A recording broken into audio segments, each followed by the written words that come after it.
llegando al pueblo. Vamos a meter al centro.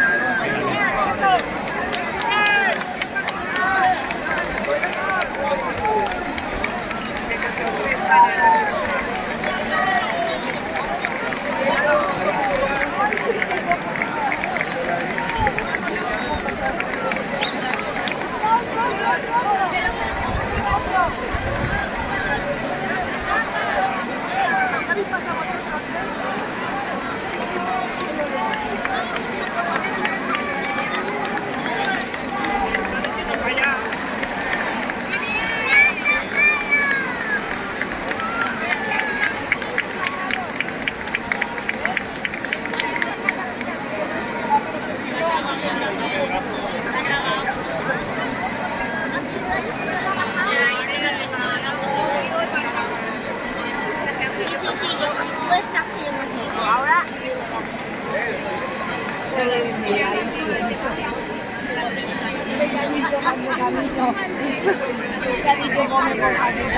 acabo de ver que puede pasar si un niño se están pasando un zapato.